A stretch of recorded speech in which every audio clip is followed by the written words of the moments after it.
Even though the market crisis is getting everybody's attention right now, even though it's almost like we've got a hurricane sweeping through Wall Street, there's been a quiet storm going on for a lot of families for years now.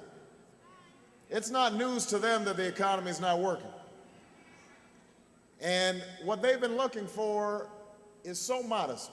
You know, most people, what they're looking for are jobs that pay the bills, that they've got enough money to buy groceries and make dinner and doing the laundry and enforcing bedtimes, all the jobs that parents do and women especially do, even if they don't get paid for, but that hold families together. You know, that's the thing that I always think about is how many jobs women have. And jobs that still, even in the year 2008, too often fall just on the women in the family.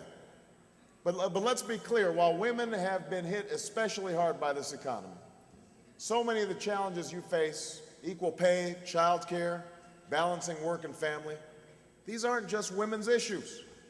When a job doesn't offer family leave, that also hurts men who want to help care for a new baby or a sick parent. When there's no affordable child care or after-school programs, that hurts children who wind up in second-rate care or in front of the TV or out getting into trouble. When women still make just 77 cents on every dollar that men make, black and Latina women making even less, that doesn't just hurt women, it hurts families who find themselves with less income and have to work even harder just to get by.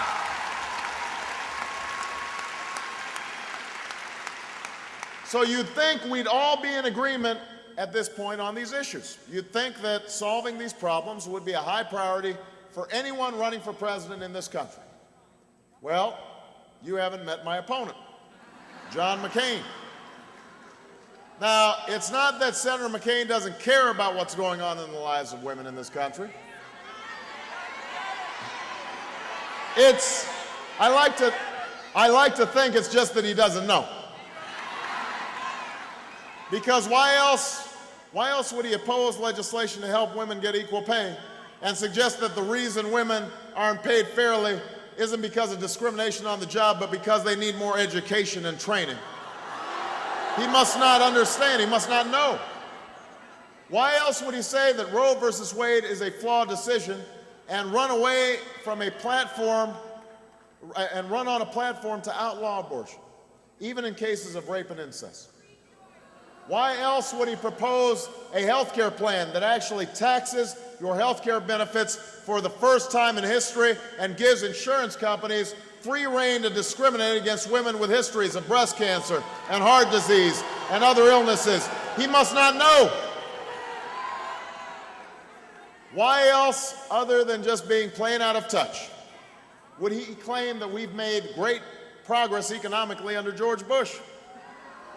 Why else would he have, as the architect of his economic plan, the man he wants to put in charge of the Treasury Department of his presidency, someone who said that we're just suffering from a, quote, mental recession, and that we've become, and I quote, a nation of whiners?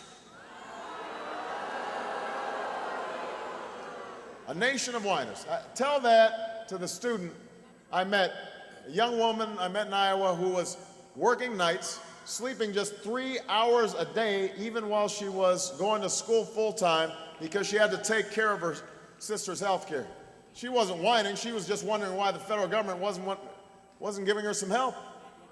Tell that to the folks who get up early to check the homework and pack the lunches and work all day and then head to those community college classes at night because they want more for their kids.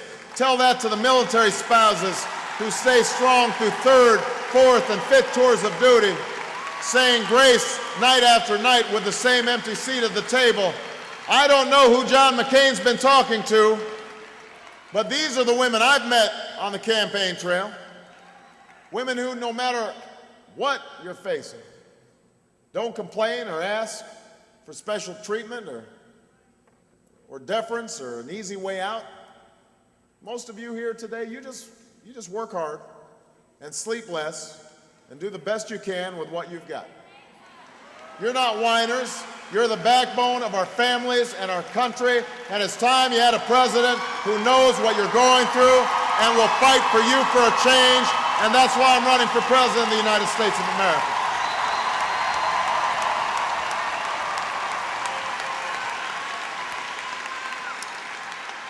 And I know many of you here and across America are facing tough times right now. But here's what I also know. This isn't a time for fear or panic. It's a time for resolve, and it's a time for leadership. I know we can steer ourselves out of the current economic crisis. That's who we are. That's what we've always done as Americans. Our nation has faced difficult times before, and at each one of those moments, we've always risen to the challenge because we've never forgotten that fundamental truth, that here in America, our destiny is written not for us, it's written by us. We choose our own destiny, and we will get through these difficult times. But Florida, I have to say, I know we can't steer ourselves out of the crisis by heading in the same disastrous direction. We can't change direction with somebody who says he's a new driver but wants to follow the same roadmap. That's what this election's all about. We can't keep on having drivers who are going to drive us into a ditch. We've got to have somebody who has a clear sense of direction about where we need to take the country. Now, this morning, Senator McCain gave a speech in which his big solution to this worldwide economic crisis was to blame me for it.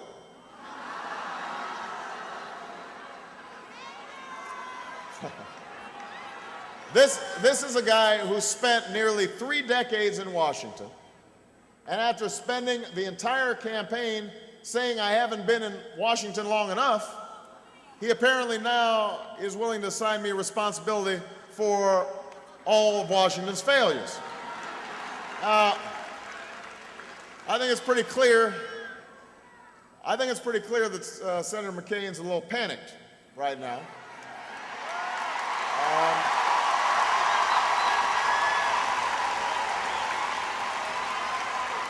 At this point, he seems to be willing to say anything or do anything or change any position or violate any principle to try and win this election. And I've got to say, it's kind of sad to see. That's not the politics we need. It's also been disappointing to watch my opponent's reaction to this economic crisis. His first reaction on Monday was to stand up and repeat the line he said over and over again throughout this campaign, quote, "The fundamentals of the economy are strong." The comment was so out of touch that even George Bush's White House couldn't agree with it. Then on Tuesday, he said government should stand by and let one of the nation's largest insurers collapse, putting the well-being of millions of Americans potentially at risk. Then by Wednesday, he had changed his mind. He said he would take on the old boys network, he said. But he seemed to forget that he took 7 of the biggest old boys in Washington, lobbyists from Washington, from that network and put them in charge of his campaign.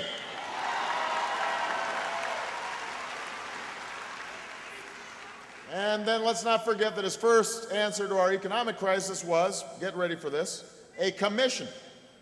That's Washington speak for, quote, "We'll get back to you later." People, we don't need a commission. We don't need a commission to spend a few years and a lot of taxpayer money to tell us what's going on in our economy. We don't need a commission to tell you what you've been seeing in your neighborhoods, in your communities, that you're losing your jobs and paying through the roof at the pump, that you're losing your homes. We don't need a commission to study the crisis. We need a president who will solve it, and that's the kind of president I intend to be.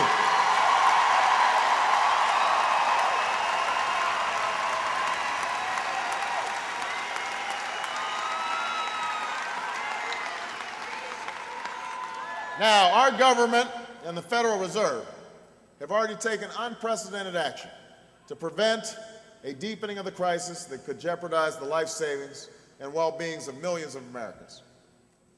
But it's now clear that even bolder and more decisive action is necessary.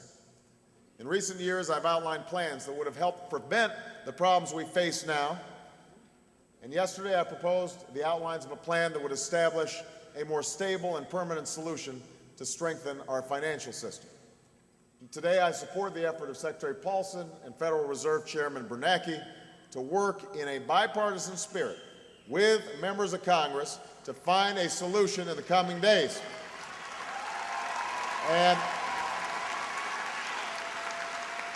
And I'll closely examine the emerging details of their proposal. And as I do, I'll be making sure it includes some basic principles that I and my economic advisors discussed this morning. I'll make sure that we don't just have a plan for Wall Street. We need a plan for Main Street. I'll be asking Senator McCain and President Bush, Republicans and Democrats, to join me in supporting an emergency economic plan for working families, a plan that would help folks cope with rising gas and food prices and spark job creation through repair of our schools and our roads and our bridges, and help states avoid painful budget cuts and tax increases, and help homeowners stay in their house and provide retooling assistance for the American auto industry. That's the kind of help that folks need right now, and we should be acting and not just talking.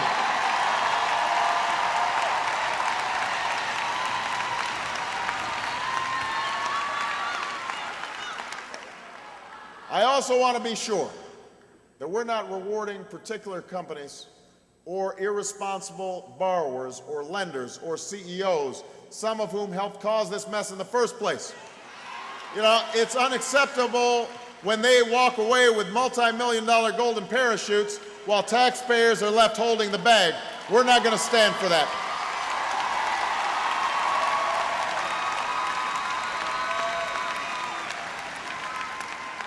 These serious times call for serious solutions, and that's what I'm offering. But we know that every day from now until Election Day, our opponents will try to distract us with lies and distractions. They want to talk about Paris and Brittany and lipstick and pigs and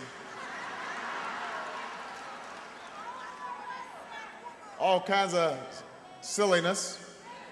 That's what you do when you're out of touch, when you're out of ideas, and out of line with the values people live by every day.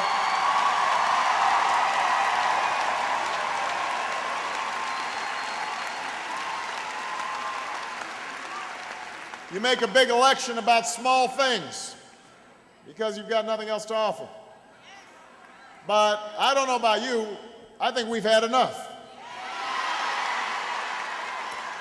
We've had enough of the same failed trickle-down on-your-own economic philosophy that's gotten us into this mess.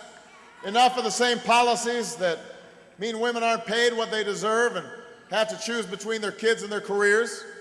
Enough of the same politicians in Washington who think government should poke its nose into our private family business.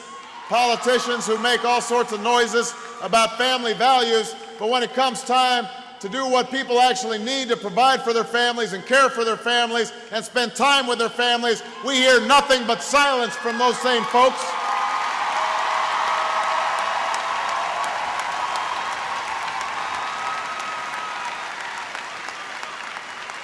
That's not who we are. We're the country that has fought generation after generation to open the doors of opportunity for the many, not just the few. And we're not turning back now. It is time for change.